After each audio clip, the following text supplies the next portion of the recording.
Welcome back to Joe Stunner Boxing. I hope you're doing well. This video is going to be a little bit of a personal indulgence, if you like. I'm going to take a little trip down memory lane. I thought I'd share a few little memories with you. Very informal video this is going to be because, well, they're all informal, aren't they? But I'm going to indulge myself here because I was watching someone else's video. I think it was Boxing Beats and Rhymes. I'll watch a lot of these videos. I can never remember what I've seen where, but I think it was Beats. I'm pretty certain it was Beats. He was talking about the Lonsdale belt, the middleweight title, the British title, and how much history is behind it, how many terrific fighters have held that title. I think this was on the back of the Craig Richards, Linus and Dofi fight, which was, I haven't seen it. Apparently it's a really good fight. Split decision win for Richards, who becomes a two-time British middleweight champ. But one of the fights that Beats mentioned was Tony Sibson against Brian Anderson, which was it was at the Royal Albert Hall. I remember it well because I attended it. And we're going way back to September the 16th, 1987. And I attended it with my grandfather. I was very close to my grandfather. And I always remember attending this particular card with him. Not just because it was at the Royal Albert Hall, which is a big, very sort of ostentatious sort of surroundings. Great place to watch boxing. We were in one of the boxes, so you're looking down. It's like a sort of fancy York Hall where you're looking down on the ring. It was brilliant. But my grandfather passed sort of just over a year after we went to that fight. So I always associate that card with my grandfather's. It's one of the last things we did together before he passed away. And he passed away in October '88.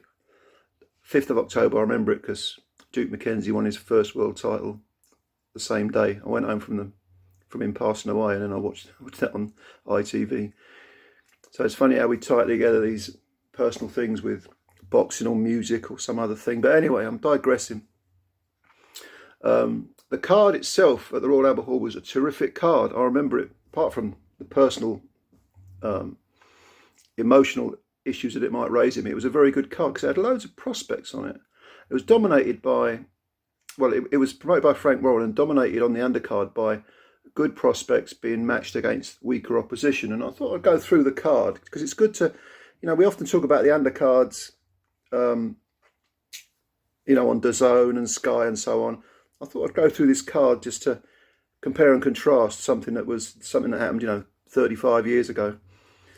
But on the undercard, you had Tony Collins, who had his second pro fight on that card against someone called Willie McDonald, who was a journeyman. I don't know anything about Willie McDonald, but Tony Collins was. Frank Warren has stated that he thinks Tony Collins is the one fighter in his entire career, in Warren's entire career, who's thrown away his talent. He had so much talent, he didn't live the life. But at this point, this was only Collins' second fight. He won a first round stoppage over Willie McDonald. And at the time, he was being groomed for certainly the British title, European, and quite possibly world title. Almost expected to hit world level. Never did. Didn't live the life. Lost a couple of fights. Who did he lose to? I know he lost to Andy Till. That was his final fight. And that was a British title fight. He got stopped in 3. Till was a tough guy. Milkman, believe it or not.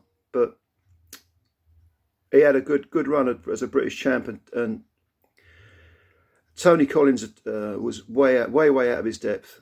He got stopped in 3 during that title fight. That was in 1992. Prior to that, in 92, he'd been stopped in 7 rounds by Curtis Summit for the WBC International title. Yes, those little trinkets go back that far, 35 years ago. So he lost his last 2 fights by stoppage. But at the time, going back 5 years, he was considered to be a shoo-in for domestic honours at least, and probably world honours. It did not work out for Tony Collins. I think he finished his career with 26, 28 wins and about 4 defeats. I think there might have been a draw thrown in there as well. Because I know he drew with Paul Wesley, who was a very tough journeyman, very good journeyman. I think Paul Wesley was from Birmingham. But anyway, Tony Collins did not reach his potential, which, as we know, can happen. Can't it? Like Mitchell Smith is a more recent example. A few years ago, Mitchell Smith was being hailed as world champ, and he just disappeared. I think he went to prison. Sad business, sad business. People get lost in life, but there you go. And then next up, we had someone called, you may have heard of him, Nigel Benn, who fought Winston Burnett, who was another very tough journeyman. And I remember this fight because Ben stopped Winston in the third round, because he fought Winston twice, and he stopped him in the third round. And it looked like a premature stoppage. Winston was taking a beating, but most of the time he was covered up, and the ref kind of stopped it because Winston wasn't doing anything. Winston was pissed off. I think this was, I can't remember whether it was a 6 or an 8 rounder, but it ended in the third. And I think that was the second time that Ben had stopped Winston. But Winston, you had to work to get him out of there. He was a very, very tough journeyman. He ended up with, I want to say, did he finish on 99 fights? I know he had to retire possibly through, no, he had over 100 fights, that's right. I'm thinking of someone else, but there was one fighter, one journeyman who was on 99 fights, and they took his licence off him. But I might be confusing him with Winston. But anyway, that was a win for Ben, up-and-coming Ben, Nigel Benn, who at the time was, I think, 7-0, 8-0, something like that. And then you had Sean Murphy, 2-time British champion. I saw Sean a few times, because I had, even though I'm from North London, I had connections to St Albans, because my grandparents lived there, and I'd spend a lot of time there, and Sean was from St Albans. Fought Ray Minus for the Commonwealth title, lost in 5. Then fought for the British title. I was ringside for that one. I think he lost it eventually to, who was it now? What was that guy's name? Young's going to come to me in a minute. The first time he lost the British title, first time he held the British title, he ended up losing. Colin McMillan took it off him because I was ringside for that. And he just boxed Sean. Sean was a good slugger, but he weren't going to outbox Colin McMillan, and Colin, I think, won almost all the rounds, but Sean lasted the distance. But at the time, Murphy I think he was coming back off that defeat to Minus. He was like 8-1. I wonder how many draws, I don't think there were. And he fought someone called David Williams, who I know nothing about. Who at the time, I think he had a few fights, and that was his lot, David Williams. But anyway, Sean, 2-time British champion, made a bit of a splash. So far, we've got Tony Collins, prospect, never really made it. Nigel Benn, we all know about him. Sean Murphy, 2-time British champ. So we're going through the undercard, and that's what we've got so far. Pretty good, huh? Not bad. We then move on to TJ, British cruiserweight champion, one of the first ones. Who I think did he beat Andy Strawn, or did he lose to him? I think he lost to Andy Strawn. Did he? I know he lost to Glenn McCrory at some point. I can't remember offhand. But TJ, I think he only had 18, probably 20 fights in his whole career. But he fought some good domestic names. He fought Glenn McCrory as well for the Commonwealth Cruiserweight title. Lost on points. And I'm sure he was British champ at some point, but I can't remember who it was against. Maybe it'll come to me later. I don't know. Was it Gypsy George Carman? Might have been Gypsy George Carman. Beat him on, I can't remember. I'll have to look it up. But I do know that TJ was a British champ. And on this particular night at the Royal Albert Hall, September the 16th, 1987, he fought Alex Panarski, a very tough journeyman. Alex was, I saw Alex ringside a few times. He was like a street fighter. And I think he had a sort of, I think he won about 15 fights, lost 30, had got stopped about half of those 30 times. He got back, something like that. He was a kill or be killed guy. He'd come for a row, not a lot of skill, and TJ on this particular occasion stopped him in 6 rounds. It was an 8-rounder. So again, another British champion on the undercard. And I think this was before TJ won. I'm going to have to look this up. It's really annoying me now. This fight against Panarski was before TJ won his British title. But anyway, good fighter. Then we go to Errol Christian. Now, anyone who knows anything about British boxing history will know Errol Christian, a real gilt-edged prospect at the time. Had beautiful boxing skills, won a ton of amateurs, the ABAs, and very, very good amateur fighter. Turned pro, but lacked that one thing. Well, you need more than one thing as a pro, but the one thing that you definitely need is a good chin, and Errol didn't have it. He did not have a good chin. He was again, a tremendous prospect, great things considered for him. Went to Mickey Duff initially, and then I think after a few defeats, he went to Frank Warren, if memory serves. And this was one of his comeback fights because Errol, at the time, he had 25, 26 wins, something like that, mid-20s. And then he'd lost 3 fights. He lost a very famous fight to Mark Kaler, where it was kind of ugly outside the ring because there was a lot of racism going on. Kaler's West Ham fans and Errol's guys, you know, the black lads, there was some racial friction there. Those were not nice times in terms of race back in the 80s. I remember it well and think it was horrible. But he'd also lost, Errol Christian, he'd also lost to Charlie Boston, who was one of Marvin Hagler's sparring partners. Charlie stopped him in 8 and had him on the floor 2, 3, 4 times. He'd also been done in 1 round by, see if I can remember his name, the Belgian African guy, Jose Says. Jose Says did him in a round. That was his first defeat, Errol. So clearly Errol didn't have the chin. And he's on the comeback trail again. This time he's with Frank Warren and not Mickey Duff.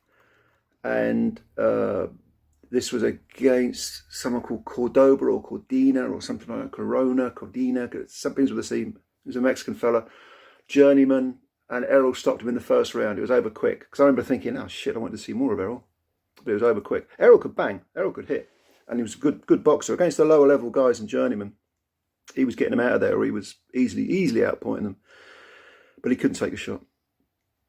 So you got 2 underachievers, Tony Collins and Errol Christie, who nevertheless were on telly a lot. Back in those days, ITV, they used to have, was it on a Tuesday or a Wednesday? I think it was Tuesday, ITV, like Tuesday night fights or something. Frank Warren shows. And a lot of these guys appeared on those shows. But you've got Tony Collins, Errol Christie, underachievers, but regular TV guys.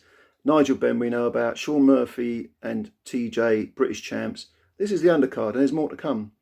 So, we move on to Damien Denny. Now, this is another guy who was being groomed as a good fight, you know, a possible European champ, maybe even doing something at world level. But it didn't work out for him because I think his first defeat was against a very good welterweight called Del Bryan, who had one of those patchy records that didn't tell the whole story about Del Bryan. Del Bryan was a British champ. I think he won a Lonsdale belt outright. And in a British title eliminator, this was in 1990, 3 years after the card that I'm talking about, when Damien Denny finally got that title eliminator. He lost on points to Del, and then he never really recovered from that. Jason Rowe stopped him in 7, and Paul Silky Jones, who was a WBO light middleweight champ, ended up getting rid of him in a round, and then he quit. So Denny was, at the time, I think he was 7-0, something like that, probably. No, it may have been earlier. This was one of his first fights anyway, and he lost. He won a points decision over Billy Cairns, who at the time was, I think he had 1 or 2 defeats on his record. Billy Cairns had a bit of ambition at the time, so it wasn't a bad win. Who else? Yeah, whenever Damien stepped up, he lost basically, and he never got the British title level. But again, at the time, he was on telly a lot, so we were like, well, yeah, Damien Denny, we'll see where he goes. Some of these prospects go places, some of them don't succeed. But anyway, moving on. We've got one more undercard fight left on this card. It was James Obola, who you may well know as a British heavyweight champion. Unless I'm mistaken, let me see if I can remember who knocked out. He knocked out...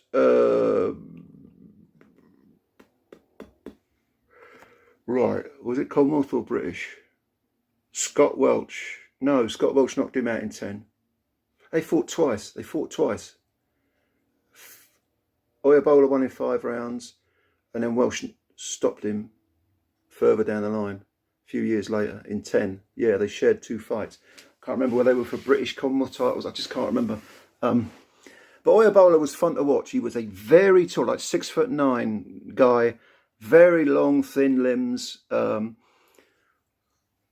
just a real handful, a real tough guy. Didn't take a shot particularly well, and didn't have the greatest defence, if I remember.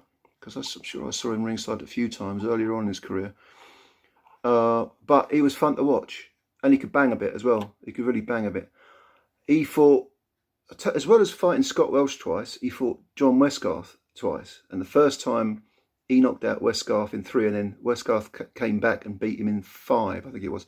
So those rematches they didn't have a lot of a lot of happy memories for James Obola. But I think Obola knocked out, what's his name? Clifton Mitchell. Yeah, that's for the British. That's who he won the British title off. Clifton Mitchell. He did him in 4 because Clifton. I remember I had a bit of money on Clifton, and he got knocked out. Sod. But Obola, yeah, I remember that fight. Yeah. I didn't sit ringside. I watched it on telly, and I remember Obola starched Clifton Mitchell. I mean, really just destroyed him, battered him. Mitchell was doing the old Wickerbank thing, you know, skirting around the ring, heavyweight version. And then there was a big right hand, because he had such enormously long arms, Obola, and he chinned Mitchell and down went Mitchell like a sack of spuds. Didn't get up. That was the British title fight. So Obola was a British champ. I knew he was, and I'm sure when he fought Welch one of those times, that was a Commonwealth heavyweight title fight, but he lost it, something like that. Yeah. I really should do my research, shouldn't I? Fuck it, I'm too lazy. So anyway, that's another British champion you got on the undercard of this card. You know, this Sibson. Don't forget, Sibson versus Brian Anderson was a British title fight, but you had all these other names on the undercard. Again, a Frank Warren promotion. This is when Frank was at the height of his powers, late 80s, 87 this was. So just to recap, we got, how many British champs do we have on that undercard? Obola, TJ, Sean Murphy, and that was it. We had 3 British champs. But we also had Errol Christian was a name. Obviously, Ben would become a name. Nigel Ben would become a name. A couple of people didn't quite make it. Tony Collins, Damien Denny, Obola, TJ, Sean Murphy. Yeah, those were the 3 champs, weren't they? 3 British champs. So on the undercard, you've got 3 British champions and a future British Hall of Famer, Nigel Ben, and then you've got, you know, some other guys who had some skills. So that's a really, really good undercard for a British title fight. And it was shown on telly, because even though I went there, I'm sure I watched it. I'm sure someone, I think my mum taped it for me back in the old VHS tape days. But yeah, anyway, that I just thought I'd go through that, because that is a card I remember. As I said before, it's for personal reasons, because I was with my grandfather, who passed not long afterwards. But what a great night of boxing that was. That was really, really good in a brilliant environment. And we talk about, it's interesting to take one of those cards and compare them to one of the modern day cards, like your DAZN, Sky Sports, Boxer, not Pro Bellum, they're gone, aren't they? But you know, to me, growing up, those undercards were important, because it wasn't just about the main event. Like I say, the main event of this was just quote unquote just a British title fight. But all the names on the undercard, it was great seeing them, really great seeing them. But anyway, that's my little trip down memory lane for the day. This has been quite a long video, so if you haven't turned off, thanks for sticking with me. Tell me in the comments below, what fights or what cards do you remember? What's sticking in your mind, and what's the reason for it? I'm interested to hear that. In the meantime, if you're new to this channel, hit the subscribe button. I appreciate that. And yeah, you take care of yourselves, you know. I always appreciate your time. Hit the like button. We shall speak again soon. Bye-bye for now.